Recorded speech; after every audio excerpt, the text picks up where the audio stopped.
what does that mean to you and everything?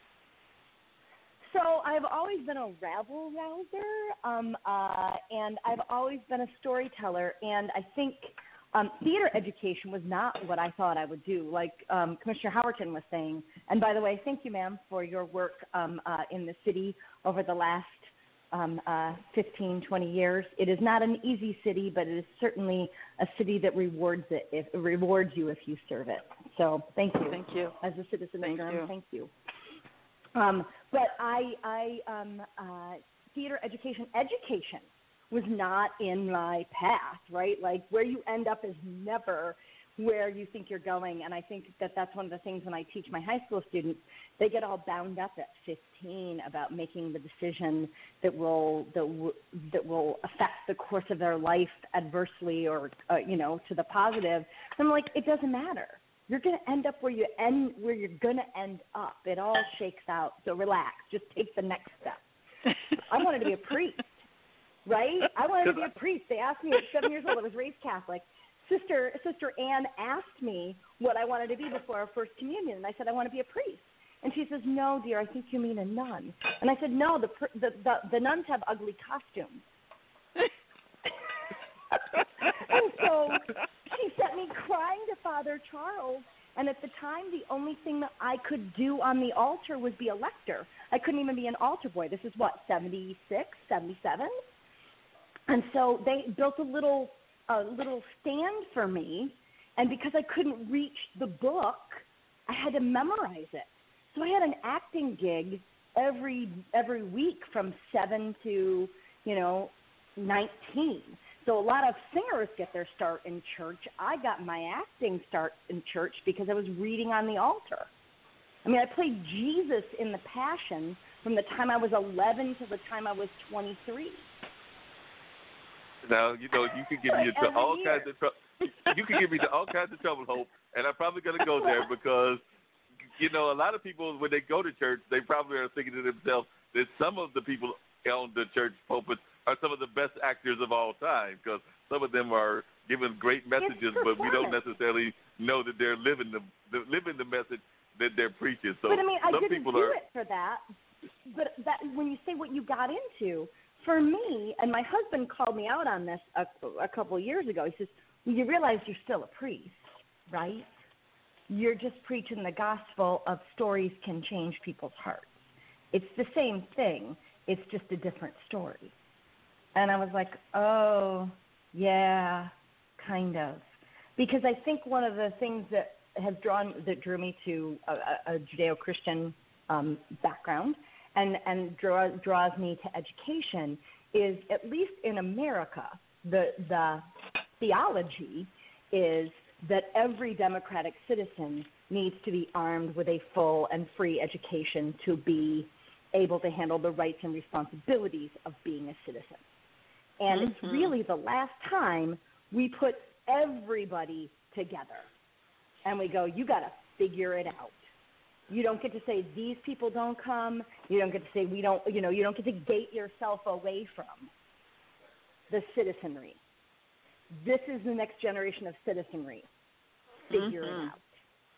And I think it's a super important thing, and it's how I run my theater program, is that story is a way that we talk about our problems, we talk about our aspirations, and then have a collective conversation as a community, right? And with high school theater, with young people, you're talking about the respect, for young people to say, we're struggling with these things, we think this way about the world, and they're not saying that in isolation. I think one of the things that's difficult about social media and the conversations that young people are having on social media, even in activism, even in social change, is that they're in an echo chamber, right?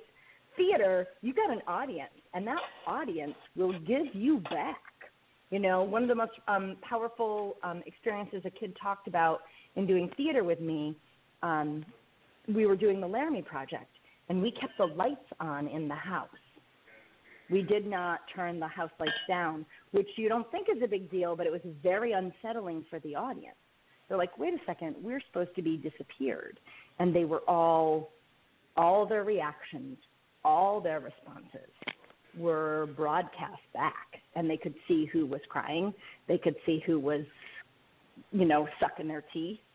And one of my performers said, being able to see, my mom, her face soften at parts of the play that I didn't think she would soften, made me brave about telling her certain things about me that I had not been brave about. Like I got informed about my mom in a way that I was not informed before. And I think that feedback loop and opening yourself to that feedback loop in a citizenry is really important. And I think that it's atrophying quickly. And so I used to think that it was important to have my kids learn their own voice. And I actually think now I'm turning my eye to thinking about how to use those skills to speak together with respect. Speak to each other with respect.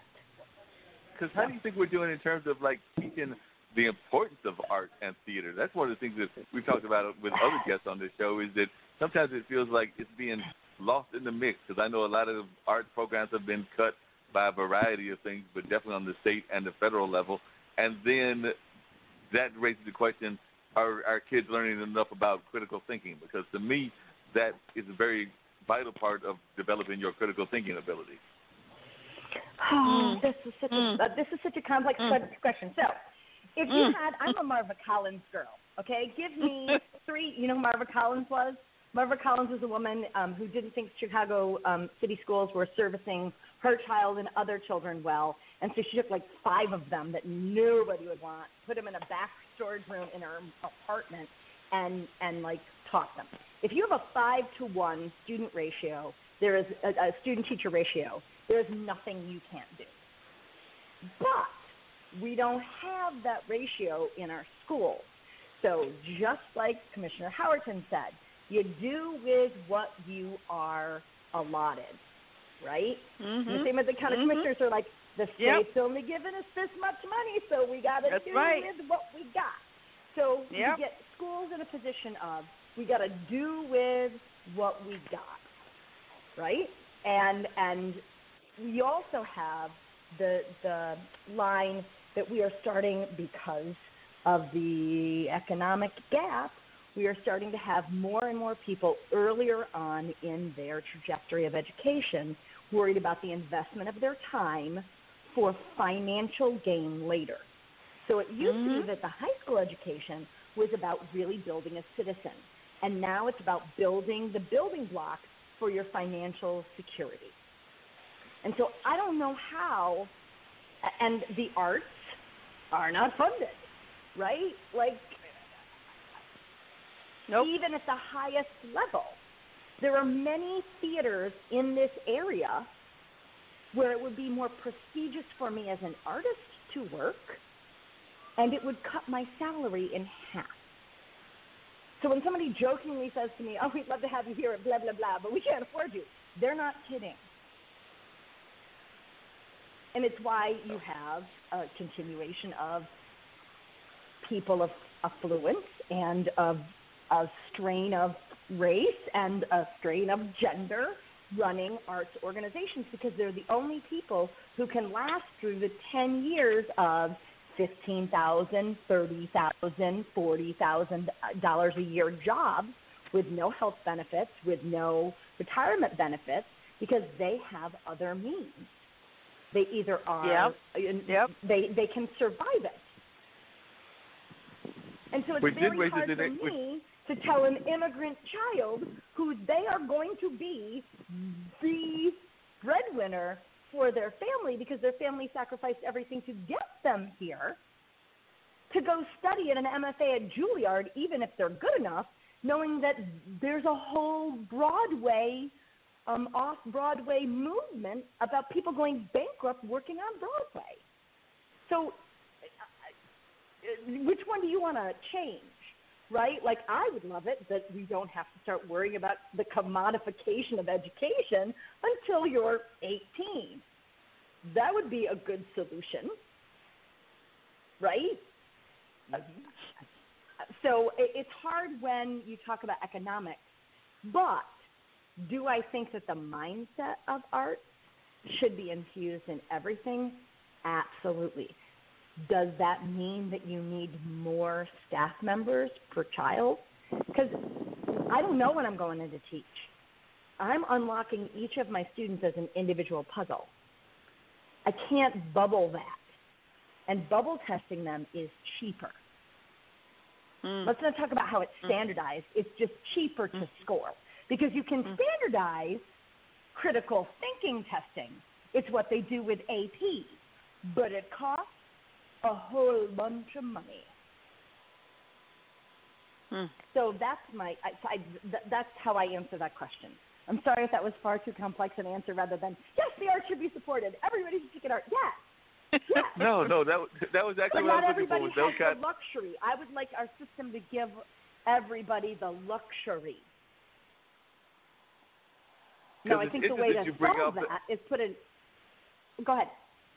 Yeah, it's interesting you brought that up because I know that even on Facebook, and I think it's definitely a Durham group, or maybe even a Triangle group, but I would argue it's probably even a national group called Art Ain't Innocent, and that's part of what their whole conversation has been, is this conversation about the fact that these are artists of all kinds of varieties, everything from film, from theater to literary to artists that are doing more visual arts and photography and things of that nature. I know my dad is part of that group, but that's part of the conversations they've been having, is that they're tired of the people that you were just talking about, the administrators that can afford, that are making like X amount of money, or that are getting crazy amount of money from either the county or the state or whatever, but then they're turning it around and not paying the artists what they feel are at least survivable wages.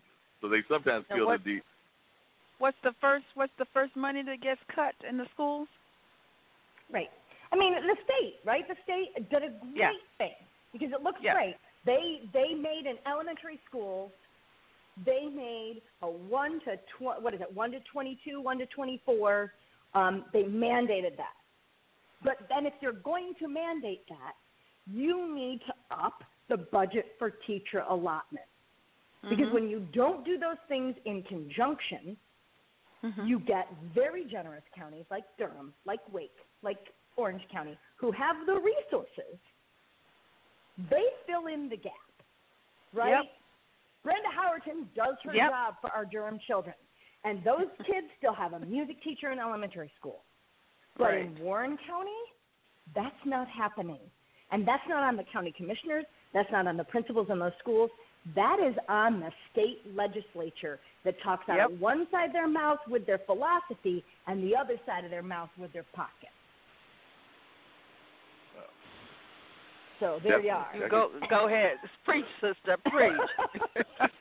Well, I told you. So, Brenda, just out of curiosity, then I'll get back to some more questions for Hope as well. Did you ever think, when you were a kid, you said what you didn't think you were going to be in politics and everything. Did you ever have any aspirations of doing anything in the arts? Or what was the job that you thought you were going to do when you were a kid? I was going to be a teacher. That's what I always thought I was going to be. It was a teacher. But see, I think I guess the same thing. Yeah, I guess I do it in a different way. I'm not in the classroom, so I coach. And coaching is a form of teaching. Yes, it is. And also, I'm always working. Wherever I can work with young people in school, I'm always talking to them about what does county government do? What does it mean for them? How does it impact your dads and your moms? Yep. And when I start talking about the taxes, when I start talking about the food, that the environmental health, have to inspect restaurants so that when you go into that restaurant, if you don't see a 97 point something, tell your parents to go, you don't want to eat there. Sometimes the parents call me and say, my kid don't want to eat anywhere I take them. They said the numbers are not high enough. The commissioner said that the numbers are not high enough, so the food is not right. But that's you educating the kids, and the kids and their parents are getting educated at the same time. So a lot of times we need that kind of education. I mean, that's what you want to be as a teacher, is you want to be